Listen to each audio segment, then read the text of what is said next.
In today's episode, we're going to learn all about building sustainably with Irish-grown timber. Can it ever be as strong as steel and concrete? And what's the science behind it? So we're here in Galway to find out.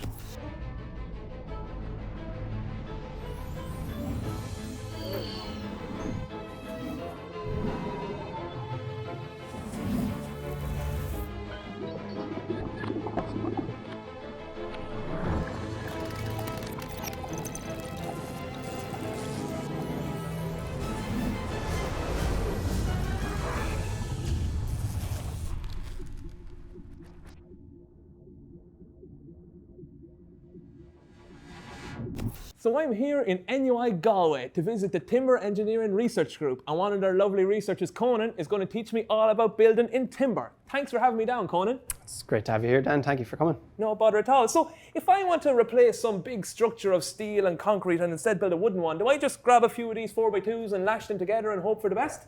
It's certainly possible to use this for construction as it is, but we like to do a little bit more engineering and investigation to make sure that we can actually make bigger and larger structures from this timber. Okay, and so am I right in thinking that this timber came from Ireland and pulled carbon out of the air here, right here on our own little island? Absolutely, yeah. This is our own homegrown Sitka spruce, which, as you said, soaks up quite a bit of carbon from the atmosphere. And in here, I suppose, we like to, take that carbon that's been stored in those trees and put them to further use, and perhaps even store them in the buildings that we live and work in. Okay, fantastic. So I understand that you do all sorts of little scientific experiments to check the engineering properties of all these kind of timber. So do you think you could take us to have a look at some of your experiments? I'd be delighted to show you, yeah. So what is this big door we're looking at here, and what happens inside in here? Well, this is our timber conditioning room. So as you may or may not know, timber interacts with the environment in which it is placed. So it's very important to have it at a specific moisture content, especially when we're testing. So in this room, we store our timber at a specific temperature and relative humidity. And that equates to roughly 12% moisture content. And that allows us to perform all our tests that we need to do here, and also be able to compare them with tests that are being done in universities around Europe and the rest of the world. Okay, can we go in and have a look? Yeah, absolutely. Okay. So we're here right inside the timber conditioning room. So all the timber that's stored in here is getting down to that really nice moisture content, is that right?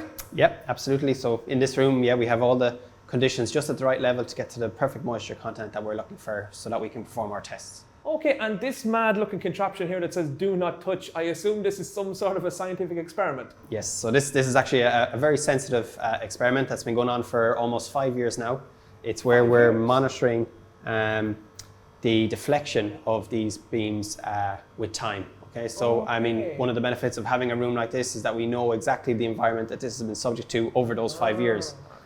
So with that, we have these glue laminated elements that are subject to a structural load, and we're monitoring the deflection here with time so that we can design these buildings, or at least understand better how to design these in the future. Okay, so you stick loads of these timbers together to make them bigger and stronger, put loads of pressure against them, and figure out how they work over time so you're ready to build with them. Absolutely, yeah. And can you see them in any other sort of environments? Absolutely. We have an exact replica of this experiment in another room. However, in the other room, we're actually varying the climate. So we're getting a better picture of how the moisture content affects the behavior in a long-term performance. And can we go have a look in that room? Yeah, absolutely. I'll show you here now. So now we're in this other controlled environment where we can actually change the environment as we go, isn't that right? Yeah, absolutely. So this is the exact same test setup we have in the other room. However, in here, we're actually able to, mimic different climates and understand how the timber creeps and deforms in, more harsh environments. So sometimes we can replicate, temperate climates that we might experience here in Ireland, or we can actually look at more warmer climates further south. Okay, so we can kind of do almost like a winter, summer, rainy, sunny, that sort of stuff? Any environment we want to mimic, we can subject it here. And I think I see a little bit more bending in these timbers than the other ones, is that right? Exactly. So these particular beams have been subjected to a more harsh environment, so we see that they do bend slightly more, and it's very important for us as engineers to understand how much more they bend. Fantastic. Can we go and have a look maybe at some of the finished products that you actually build with? Yeah, absolutely. Well, this is the biggest, sturdiest lump of timber I've ever sat on. Wow, so can you build buildings with this stuff? Yeah, absolutely. So this is our cross-laminated timber product, which essentially allows us to build larger and stronger structures solely out of timber alone. Okay, so like floors, walls, ceilings, everything. Yeah, so essentially I suppose cross-laminated timber is a series of different layers that are all bonded together at 90 degrees to one another. So some of the layers are spanning there along its length and some are spanning this particular direction. And that makes it stronger? Absolutely, that means that I suppose essentially each layer is nearly reinforcing itself and it's also spanning in a stronger direction, which gives us an extremely strong and reliable, rigid building product. Okay, and you have some serious bits of stuff here for putting it together. That's the longest screw I've ever seen. So it's big stuff. It's almost like, I don't know, a kind of a giant version of Lego, is it? Yeah, essentially it's I suppose connecting these particular elements together with either some really long screws, as you said, or brackets. But essentially they can be very easily connected together, whether you're using them as a floor, as a wall, roof structures.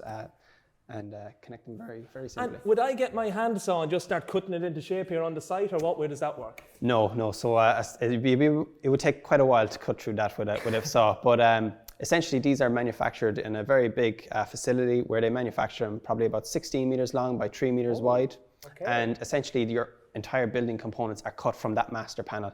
So your walls, your roofs, the floors, they're all cut off-site, put onto the back of a truck, delivered to the new site, lifted into place and simply screwed in using those screws and brackets. Wow, that's fantastic. And do we have giant factories like that in Ireland that can do it? At the moment, we do not have any factories in Ireland, but a lot of this is being manufactured on the continent. But there is certainly a lot of reason for, I suppose, in the future, using our own material to manufacture this particular product. That would be fantastic. But one thing I'm a little bit worried about, if I, accidentally start a fire here, isn't the whole thing going to burn down really easily?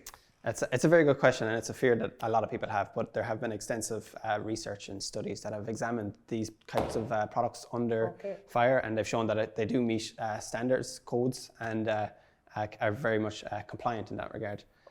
And as I suppose you'd know yourself, it's very hard, or it's very easy to light a fire with small sticks, but very difficult to light large logs, and this is certainly larger than most logs. Very, very big lump of stuff. Wow, but so it's all glued together timbers, but if you want to be like super environmentally friendly and you don't want to be using glue and steel and all that other stuff, is there any way to do it just with timber? There is, yes. We've actually been doing a bit of research ourselves on just that, whereby we actually want to reduce the amount of steel and adhesive that we're putting into these engineered wood products, and we connect them together using modified or densified wood dowels. Can we have a look at that? Yeah, absolutely. I'll show you here. Let's go. Mind your step. Oh wow, so okay, this looks to me like these like super big old kind of wooden things that you might have seen before. So you're telling me that this structure here is built without any screws, no nails, no glue, no nothing? Yeah, absolutely. So this actually takes its inspiration from those kind of historic structures that we would have seen before. However, before we would have needed a very large, significant piece of oak or ash. In this case, we actually have a number of different individual laminations that have actually been connected with these densified wood dowels. So essentially allows us to limit the use of adhesives in these particular structures. And so when you see these wood dowels, so all these little dots I'm seeing, they're almost like really long kind of wooden nails nearly that go through it. Yeah, exactly. And that's what's doing the structural load carrying in this particular element, and it combines each of those laminations. And while it's not as efficient as perhaps a glued connection, it simply means that we just need to make the structure a slight bit larger in order to carry the exact same structural loads. Okay, so if we decide that we don't want to use glues or steel or something like that, we have the possibility to do it purely using timber. And that timber can be grown in Ireland, it can pull carbon out of the air, and if we build it into a building, it stores the carbon in the building while we have new trees growing back. Is that right? Absolutely, yeah. Well, it sounds fantastic. I'm so happy I got to learn all about building with timber here, and I hope that some of the kids watching at home maybe will be the person to build Ireland's first ever timber skyscraper. So thanks so much for having me, Conan. Thanks so much for tuning in, guys, and we're looking forward to seeing you on the next one.